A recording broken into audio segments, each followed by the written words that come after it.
Olá, professores e professoras, sejam bem-vindos à nossa formação. A TPC das áreas de Ciências Humanas e Sociais Aplicadas e Linguagens da Diretoria de Ensino Guarulhos Norte. Tema de hoje, Bicentenário da Independência do Brasil. Apresentamos a equipe da Diretoria de Ensino, professora Vera Lúcia de Jesus Curriel, dirigente regional de ensino, professor Almir Fernandes da Cunha Júnior, coordenador de equipe curricular. Equipe curricular de Ciências Humanas e Sociais Aplicadas e Projetos Especiais.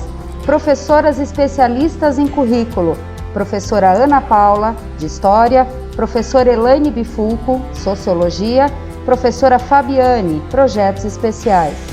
Professoras especialistas em currículo da equipe curricular de Linguagens, professora Priscila Freitas, Arte, professora Regiane Ramos, Língua Portuguesa, professora Vera Cirino, Língua Portuguesa e professora Welima Morim, Educação Física. Vamos conhecer nossa pauta e objetivos. Nossa formação traz a seguinte pauta: objetivos, habilidades, acolhimento, reflexão, hino da independência, o processo de independência do Brasil e seus antecedentes, análise artística, origem das bandeiras, o Museu do Ipiranga, proclamação da República, a língua portuguesa no período imperial, sugestões de práticas, confirmação de presença e referências. Os objetivos da formação: analisar o processo de independência do Brasil desde a chegada da família real em 22 de janeiro de 1808. Reconhecer os principais sujeitos históricos do processo de independência do Brasil. Reconhecer os entrelaçamentos do processo de independência com o advento da proclamação da República. Analisar a construção dos símbolos nacionais. Percorrer o estudo da língua portuguesa no período imperial, além de conhecer a história dos acordos ortográficos. Analisar obras artísticas. Construir jogos com a utilização de recursos tecnológicos. E para subsidiar a formação de hoje, trazemos as habilidades da BNCC e Currículo Paulista em suas respectivas áreas de conhecimento. Acolhemos vocês com esta imagem do Cristo Redentor representando o bicentenário da independência do Brasil. Vale ressaltar que nessa formação, algumas palavras apresentam a grafia correspondente ao período imperial. Vamos lá? Convidamos vocês, professores, a assistirem ao vídeo sobre a história e o significado do hino da independência, que originalmente era um poema intitulado Hino Constitucional Brasiliense, de Evaristo Veiga, com melodia composta pelo maestro Marcos Antônio da Fonseca, Portugal. O poema traz um significado que leva o povo brasileiro a reconhecer a sua pátria e despertar para a liberdade, como podemos perceber nos versos. Os grilhões que nos forjava, ou seja, as algemas que nos prendiam. Brava gente brasileira, quer dizer gente brasileira heróica. Vossos peitos, vossos braços, peitos e braços dos brasileiros, que representam as muralhas do Brasil. Do universo entre as nações, entre todas as nações do mundo. Resplandece do Brasil, quer dizer, brilha a do Brasil. Portanto, há uma controvérsia de que a autoria seja de Dom Pedro. Vamos ao vídeo?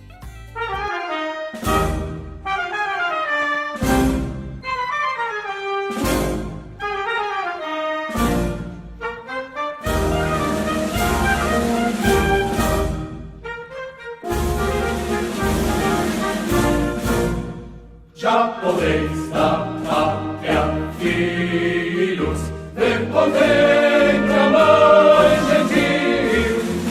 Já raiou a liberdade, um horizonte no Brasil. Já raiou a liberdade, já raiou a liberdade, no horizonte do Brasil.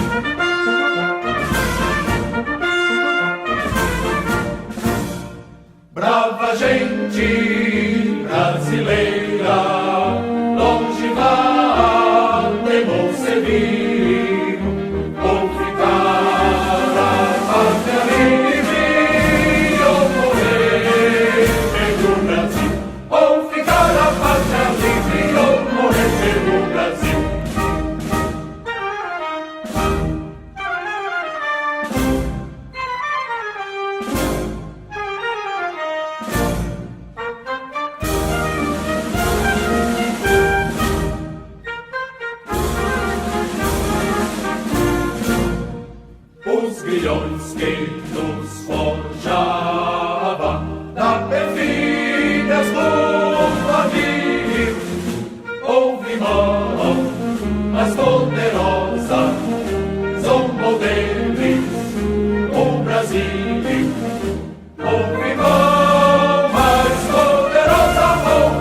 concebido, ou ficar a pátria livre, ou morrer pelo Brasil, ou ficar a pátria livre, ou morrer pelo Brasil.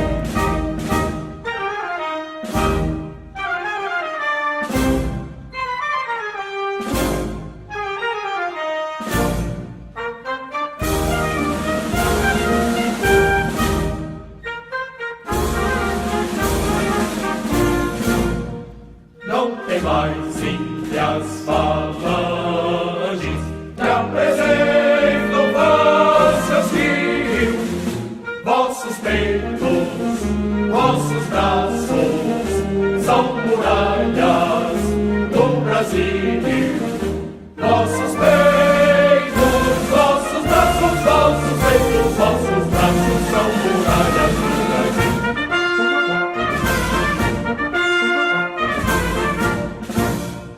Brava gente brasileira, longe vai concebido, ou ficar a pátria livre, ou morrer pelo Brasil, ou ficar a pátria livre, ou morrer pelo Brasil.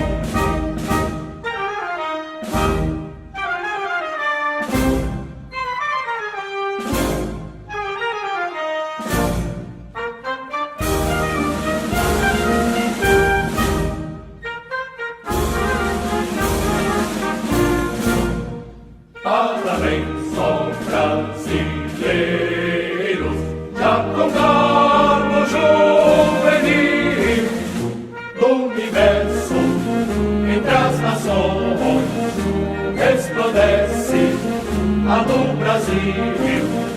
Do universo, entre as nações, do universo, entre as nações, resplandece a do Brasil.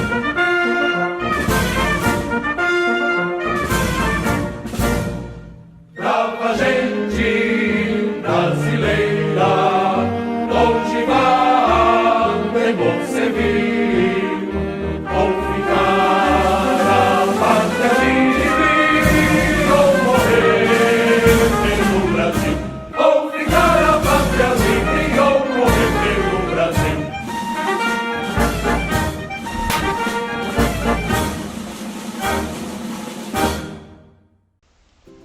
Em continuidade, vamos relembrar o contexto histórico do início do século XIX, desde a vinda da família real até o processo da independência do Brasil. Em 1806, o governo da França decretou o bloqueio continental, determinando que todos os portos da Europa se fechassem ao comércio. O governo português não obedeceu à proibição de Napoleão Bonaparte e manteve a aliança e o comércio com os ingleses. Em 1807, Napoleão enviou o ultimato ao príncipe Dom João para que este rompesse com os ingleses. Resistindo à ordem, Portugal foi invadido pelos exércitos franceses com apoio de tropas espanholas. Em 1808, com o apoio dos ingleses, a corte portuguesa chega ao Brasil, instalando-se na Bahia e posteriormente no Rio de Janeiro. Dom João, ele fez diversas transformações, entre elas a abertura dos portos em 1808, que beneficiou os ingleses, a autorização para instalação de indústria no Brasil em 1808, introdução do ensino superior em 1808, Faculdade de Medicina de Salvador e Rio de Janeiro, criação de instituições entre 1808 e 1810, como o Banco do Brasil, o Jardim Botânico, a Imprensa Régia e a Biblioteca Nacional. Em 1815, elevou o Brasil a Reino Unido, a Portugal e ao Gabs. Com isso, o Brasil ganhou autonomia e deixou de ser colônia. Em 1816, contratou artistas e professores franceses, entre eles Jean-Baptiste Debré e Nicolas Tonai. Lembrando que o governo de Dom João ele fez muitas melhorias na cidade do Rio de Janeiro, ofereceu emprego e apoio à elite do Centro-Sul porém a um custo muito elevado. O povo teve que pagar cada vez mais impostos, o que gerou uma insatisfação generalizada no país, que foi o estopim para ocorrer a Revolução Pernambucana de 1817. Em 1820, ocorreu a Revolução Liberal do Porto, momento em que os rebeldes formaram uma Assembleia de Governo, elaboraram uma Constituição e exigiram que Dom João voltasse para Portugal. Além disso, eles pretendiam recolonizar o Brasil, que tinha sido elevado à categoria de reino em 1815. Em 1821, pressionado, Dom João VI voltou para Portugal, deixando seu filho Dom Pedro no Brasil, que recebeu apoio de setores da elite. Em 9 de janeiro de 1822, o príncipe aceitou o pedido de ficar no país. Esse dia ficou conhecido como o Dia do Fico, e 2 meses depois decretou que as ordens vindas de Lisboa só seria cumprida se ele autorizasse. Assim, no dia 7 de setembro de 1822, Dom Pedro proclamou a independência do Brasil e regressou ao Rio de Janeiro. A elite agrária que deu suporte a Dom Pedro foi a camada que mais se beneficiou. Estava interessada em manter a liberdade de comércio, ampliar a autonomia administrativa e conservar seus privilégios. Apesar da independência do Brasil ter sido vitoriosa, a monarquia, a escravidão e as restrições ao exercício da cidadania se mantiveram. Outro ponto importante é que desde 1946, por lei federal, a data 7 de setembro é feriado nacional. E para representar esse momento histórico da independência do Brasil, apresentamos a obra de Pedro Américo, conhecida como O Grito do Ipiranga, de 1888. Vamos falar um pouco sobre o pintor Pedro Américo. Paraibano, romancista, poeta, cientista, teórico de arte, ensaísta, filósofo político e professor. Com o apoio do governo, seguiu para Paris, estudando na Academia Imperial de Belas Artes, o que o tornou um pintor acadêmico. Bacharel em Ciências Sociais, doutor em Ciências Naturais, diretor da seção de Antiguidades do Museu Imperial do Rio de Janeiro, professor de desenho, estética e história da arte na Academia Imperial, a primeira escola de belas artes do país, além de deputado por seu estado. Seu trabalho configura-se por extensa produção escrita sobre estética, história da arte, poemas, romances e filosofia. Ganhou diversas homenagens e honrarias. E para compreender ainda mais, é preciso desconstruir para construir. E para isso, algumas informações são relevantes. Entre elas, o personagem central da obra, Dom Pedro I. A ação, proclamação da independência do Brasil. Qual a justificativa da obra? Uma encomenda da família real que investia na construção do Museu do Ipiranga, atual Museu Paulista da USP. O período artístico? Romantismo, século XIX. Negação da influência religiosa, do exagero dos períodos rococó e barroco. Apego aos ideais do iluminismo, liberdade, igualdade e fraternidade. Caráter ilustrativo, buscando o equilíbrio e a proporção. A data, 1888, o que nos sugere a idealização do momento, não sendo fiel ao momento histórico que ocorreu 66 anos antes. Análise. Resquícios barrocos, o caráter teatral, a linha diagonal, a atmosfera de exaltação. Idealização da nobreza ao posicionar o povo como espectador de maneira passiva. O pintor realizou estudo de campo, analisou a topografia, leu documentos históricos e conheceu as vestimentas imperiais.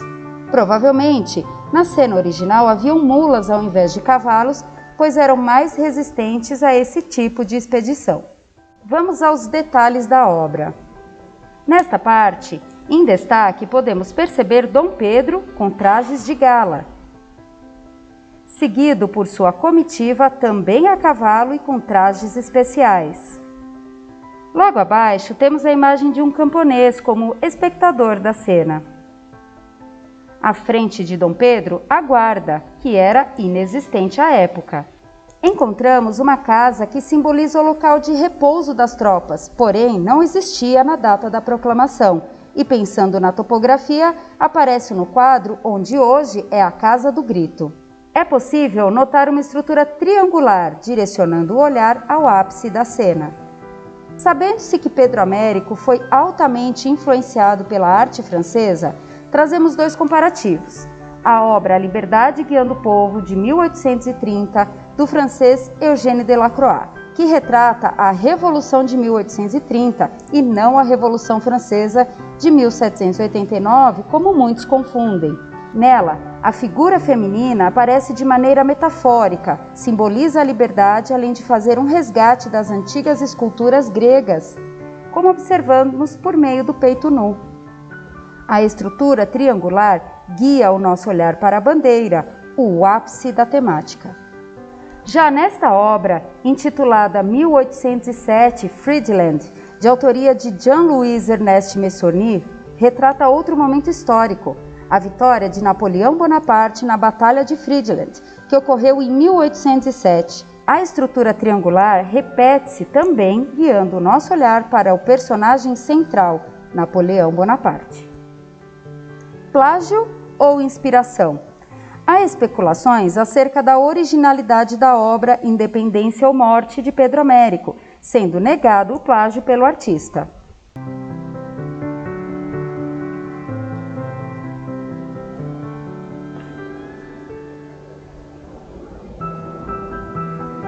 Vale ressaltar que não há comprovação de plágio, e sim uma consonância com as convenções artísticas da época e uma busca de inserção do artista no cenário mundial das grandes obras, ao imortalizar um fato histórico sem tê-lo presenciado, acrescentando elementos fantasiosos.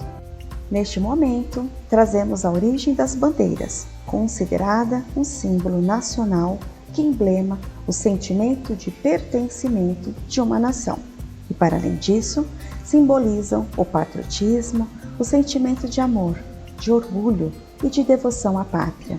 A bandeira nacional do Brasil serve a todo o povo brasileiro.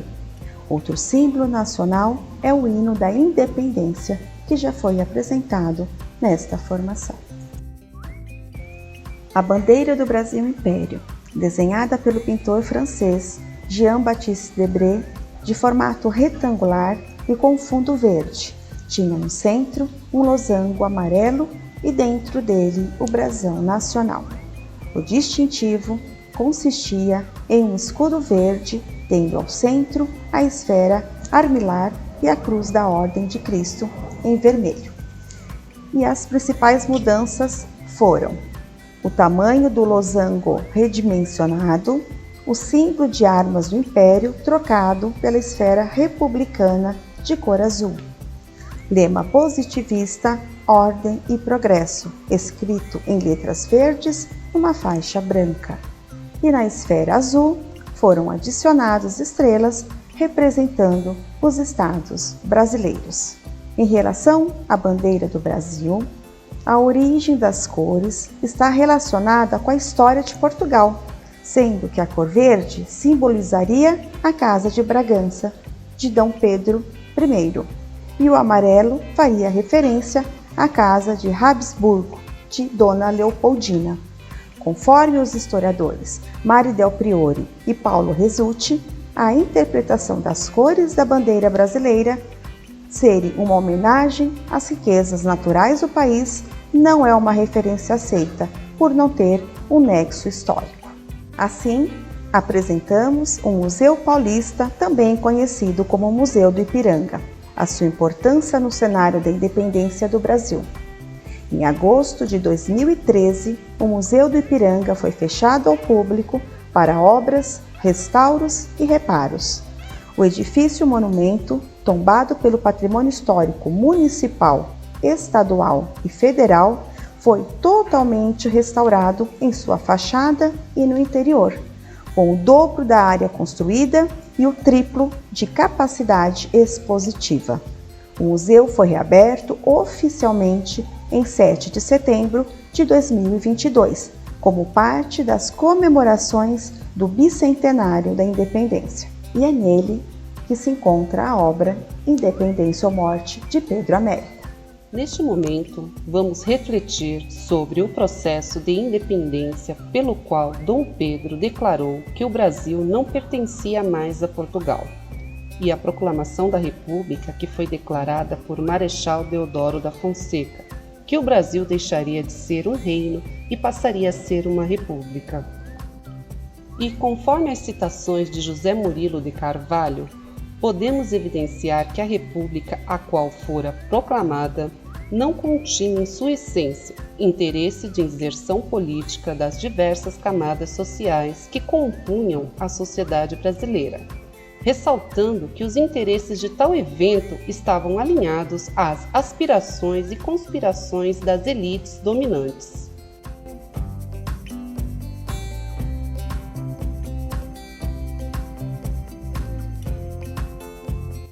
E nesse contexto, apresentamos a língua portuguesa no período imperial, um importante momento linguístico do Brasil Império, pelo incentivo aos estudos indigenistas, pela valorização do índio e da cultura brasileira como os delineadores de uma identidade nacional singular. Para ampliar, trazemos um Saiba Mais sobre os acordos ortográficos realizados no Brasil e a linha do tempo com eventos que marcaram essa transformação da língua portuguesa.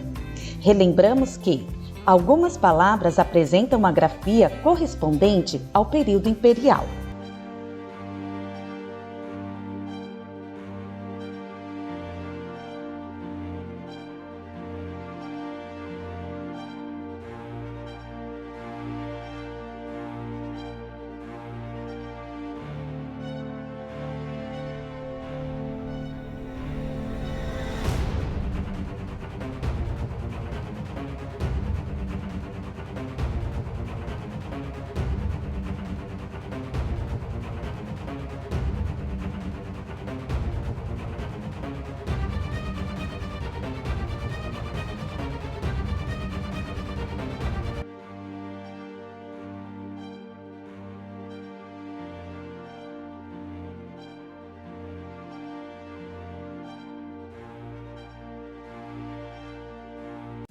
E para demonstrar a língua portuguesa nesse período, trazemos o autor Gonçalves Dias, um dos mais típicos representantes do romantismo brasileiro, que junto a José de Alencar, na prosa, conferiu caráter nacional à literatura brasileira.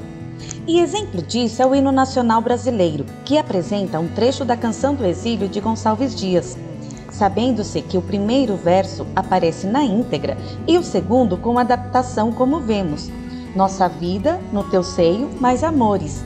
A inclusão desse poema em nosso hino vem comprovar o quanto foi receptiva e popular a obra do poeta. Nessa perspectiva, a escola como espaço de formação integral, que deve oportunizar diferentes culturas e vivências aos estudantes, o jogo é uma ferramenta atrativa, motivadora e diferenciada, que, aplicada de forma consciente e orientada, trará maior engajamento nas atividades, instigando a curiosidade e interesse de todos. E considerando que os estudantes vivem em uma era tecnológica e que estão acostumados com a busca de informações de forma imediata, por que não proporcionar um aprendizado com temas variados por meio da interdisciplinariedade, da educação física e dos jogos digitais?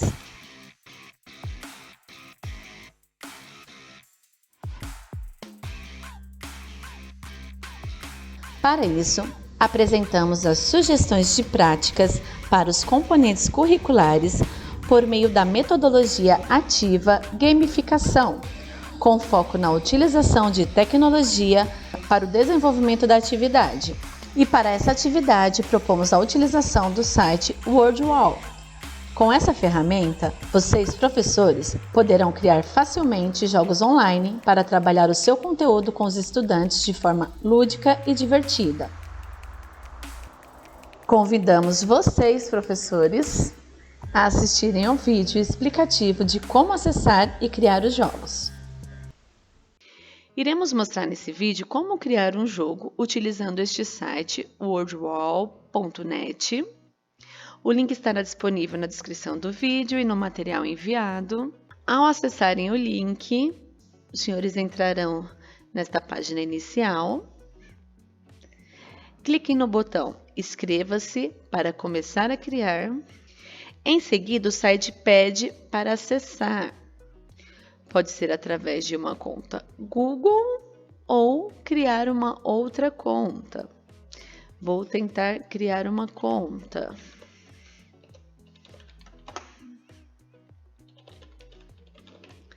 Uma senha. É bem simples. Vocês viram que só é necessário um e-mail e uma senha. Aceito, inscrever-se. Ele já entra nessa página de criação de atividade. Os senhores precisam entrar aqui, crie atividade, ou até aqui mesmo, crie sua primeira atividade agora mesmo. Muda para essa tela com várias atividades. Vocês precisam ler a descrição das atividades e ver qual atividade melhor se encaixa na proposta, né, no conteúdo dos senhores. Eu vou usar como exemplo o labirinto. Deixa eu encontrar. Encontre perseguição no labirinto. Este daqui. Corra para a área da resposta correta, evitando os inimigos. Essa atividade é como Pac-Man. O personagem precisa fugir dos monstrinhos e o personagem precisa encontrar as alternativas corretas. Então, eu vou colocar um título, né, que é referente ao tema que estamos trabalhando na TPC, Museu do Ipiranga. A pergunta, certo? Eu vou colocar quais obras estão expostas no Museu do Ipiranga e já vou lançar todas as respostas. Para essa questão, teremos mais de uma resposta correta. Príncipe Regente de Dom Pedro, eu sei que é uma obra que está exposta, então eu já cliquei, né, no verdinho. Coroação de Napoleão, eu sei que não é uma obra exposta, então eu não vou mudar, vou deixar o X. Retrato de Dona Leopoldina, é uma obra exposta no museu.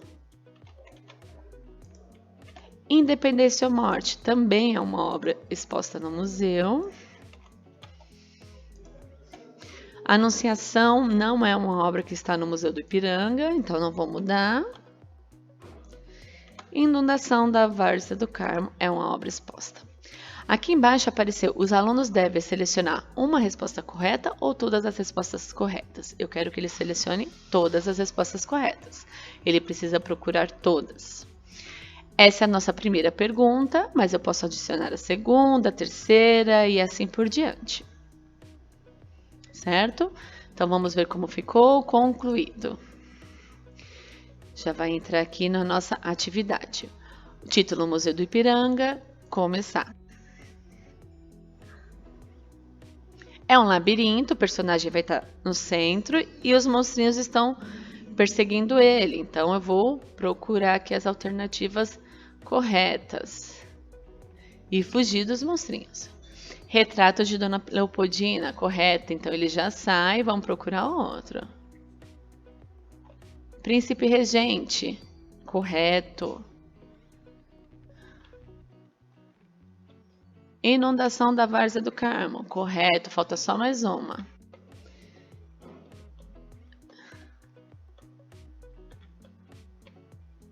Aqui, Independência ou Morte. Certinho, as 4 respostas corretas. No caso de ter outras questões, ele já vai passar automaticamente para a próxima, tá? Como nós fizemos somente essa, ele já aparece a pontuação, o tempo de desenvolvimento e tem uma tabela de classificação caso o estudante esteja logado. Caso o estudante não esteja logado, o professor pode usar essa pontuação e o tempo, né? Marcar, fazer sua própria tabela de classificação, certo? Esse é um exemplo de atividade. Aqui embaixo a gente tem as opções, né? O cronômetro, né? Que é uma contagem progressiva ou regressiva. Você pode fazer por tempo também. As vidas, né? Aqui no caso ele tem 3 vidas. A dificuldade também, né? O quanto o monstrinho vai ser mais rápido ou mais lento. Embaralhar a ordem das perguntas, certo? E aqui a tabela de classificação caso o estudante esteja logado. Vamos para mais um exemplo. Eu vou aqui no questionário, que é bem fácil.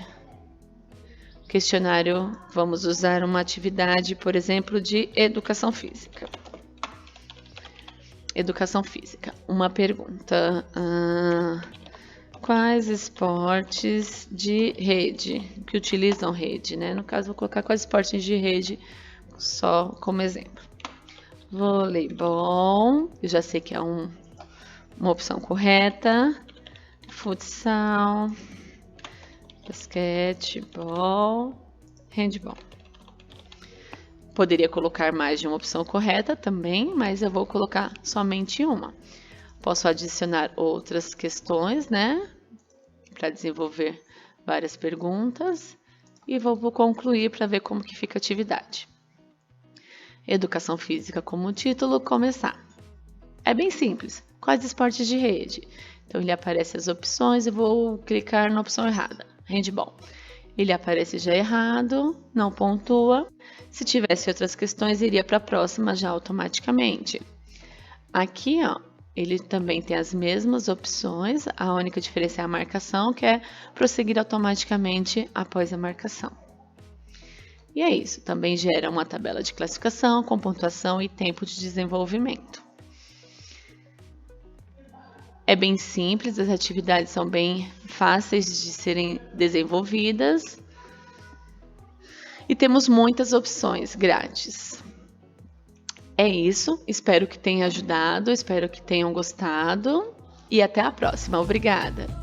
Lembramos que nossos materiais ficam disponibilizados em um Drive. Se você ainda não faz parte da nossa turma do Google Classroom, acesse-o por meio do código que aparece aqui na tela. Disponibilizamos também um tutorial para o auxiliar no acesso a essa turma. Registramos as referências bibliográficas para que você, professor, possa aprofundar seus estudos e aprimorar sua prática docente.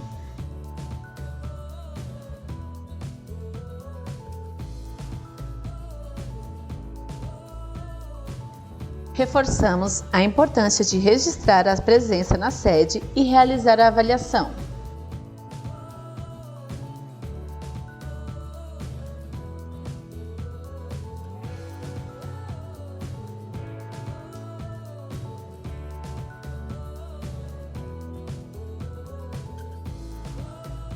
Agradecemos a participação e desejamos um bom trabalho.